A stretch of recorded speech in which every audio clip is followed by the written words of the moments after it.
address PTSD in veterans, but we use it in lots of other areas for people who are able to kind of follow the things that go along, all the processes that go along with EMDR. I may use something like that to help them kind of get past, serious issues, sometimes acute issues, but most times for me, what I have found that has been effective in helping one have a better experience in therapy is to be the therapist that I need. So I have, it's about establishing rapport, it's about staying present and about having a real conversation because, I say just like relationships, I always ask people when they say, I don't really trust therapy or I have bad experiences.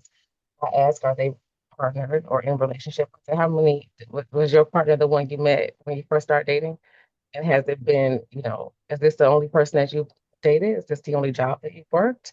Because generally when we have negative experiences, we move on, right? We find different jobs. We leave relationships that aren't serving us. And I say it's the same way with your relationship with your clinician.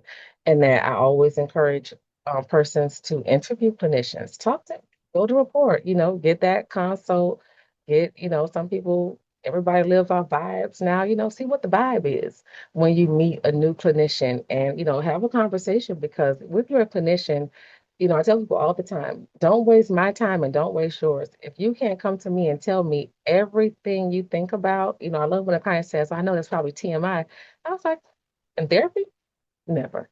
I'm like, you come in and you talk to me and you're going to tell me your deepest, darkest secrets, and we're going to uncover and we're going to rediscover who you are, and we're going to work past all those adverse childhood experiences. You should trust me. Well, this should be, one of your most important relationships is the one that you should be able to have, professionally with your therapist. So I always like to tell people that I look to listen more than I speak, but I tell my clients all the time I use myself where appropriate. And I'm a storyteller, so I'm gonna bring it back with us. I'm a preacher's kid, so I'm gonna have a small story for you to help, bring it together. And my clients are, I think for a long time I had a very large um, Black woman population, but I have a lot more white clients now. I was very surprised. Like, and they come to me, they're like, oh my God, what I've been looking for. And I have some who, they're real cute and they're like, let me give you the tea, Dr. Weaver. And I'm like, here we go. So I mean, but it's fun. But I'm glad that they feel comfortable enough to me to actually just be. And that's the environment that I say, the best way to help one overcome a bad therapeutic experience is to be a better therapist than they've had before. If I could jump out a little bit, the technique I typically or the model that I usually like using is something that's called REBT, Rational Emotive Behavioral Therapy. And it's basically whenever they have like trust issues, I try to get them to challenge that because if once they start challenging it, they'll see that a lot of the stuff that they may have thought that they had trust issues with, but when they go deeper by challenging those different thoughts that they have, they'll see when they challenge the thoughts, it'll change the behavior and it'll also change their mood and everything. So it's just a matter of whenever they come in with trust issues, I just try to get them to challenge it and to try to use some reality therapy and say, okay, does this really make sense versus what you're thinking versus what's in reality? And then a lot of times, sometimes in our mind, something may seem like it makes sense, but when we talk about it out loud, then sometimes we're like, oh, that don't make sense at all. But in our mind, it made a lot of sense. But as soon as you start talking about it out in the open, then you get to challenge what you were thinking in your mind. And then sometimes it's able to help them get through some of that trust issues. For me, that's what I've found with the experience I've worked with. Excellent. I have a question here that came from the chat. I'm going to go ahead and read this out just as a reminder for those who might be coming in later. We're using the Q&A function, but the chat is just for general commentary, but we're trying to look at both. But this one says, as a medical provider who does not specialize in mental health, I see a lot of patients with anxiety, ADHD, PTSD, and occasionally depression who use marijuana to calm or control their symptoms. Marijuana is somewhat associated with depression. What advice do you give your patients who use marijuana to help their symptoms? And as a medical provider, how strongly should I encourage people to not use marijuana because of the association with depression, or at all, should I?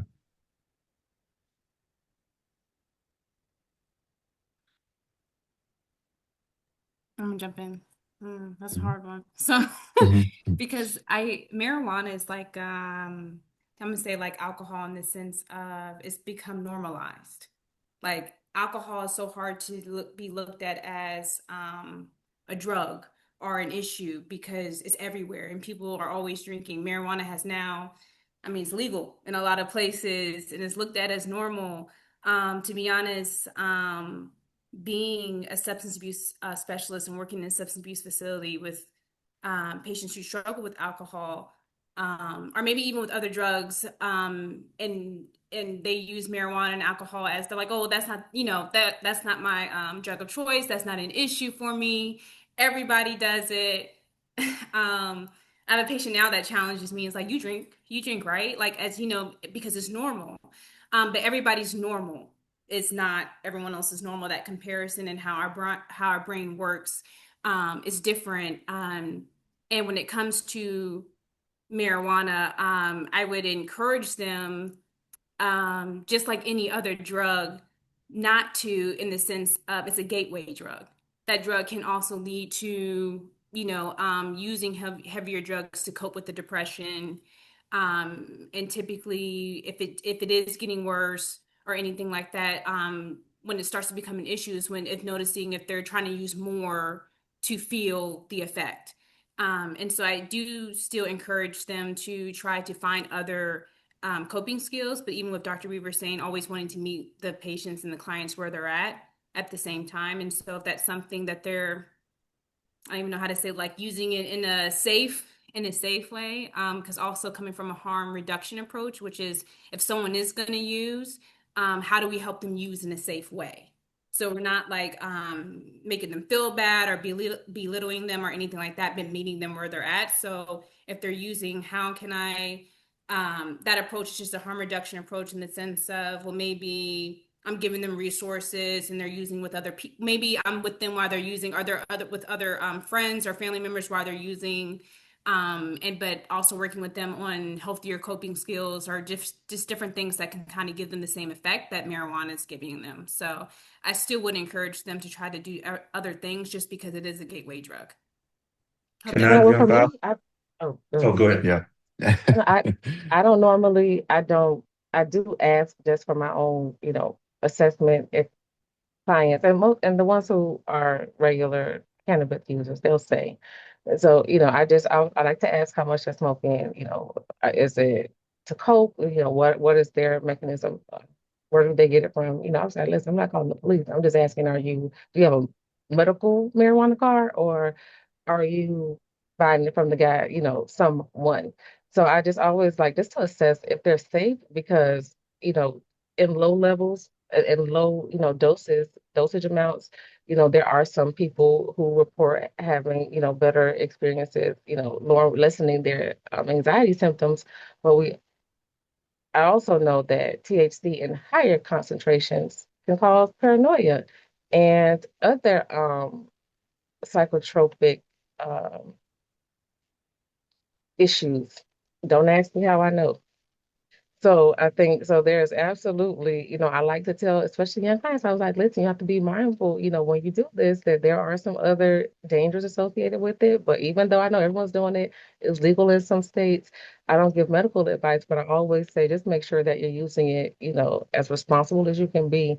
But I always, I mean, I'm licensed in 5 states, and I think in a few of them, at least one of them is recreational use is okay. So I always, I just like to tell clients to at least if you're going to use, consider, going to a dispensary and going through the process to at least talk to the pharmacist who's employed there to, kind of use it in a way that is therapeutic versus just, smoking all day to numb whatever they're trying to numb.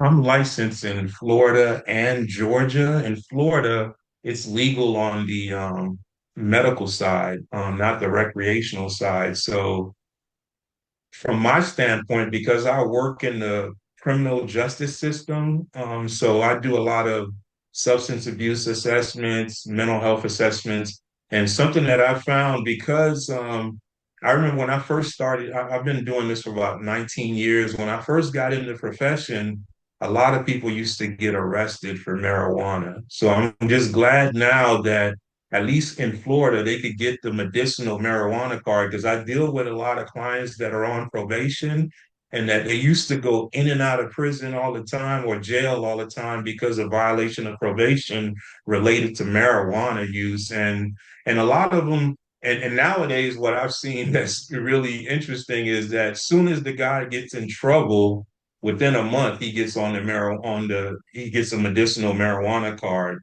but they may have like mental health issues like depression, anxiety, and it could have like those kind of effects on people, like what was being said earlier, like it can like really create more paranoia than anything else. But I found from a criminal justice side, it helps with not criminalizing a lot of the clients that I used to deal with that used to just violate probation just for smoking marijuana, and it stays in your system for 30 days. And so, on my standpoint, I usually try to encourage it if they're on probation and they don't have any major substance abuse history with like it being like a gateway towards something bigger for them. But if they don't have like no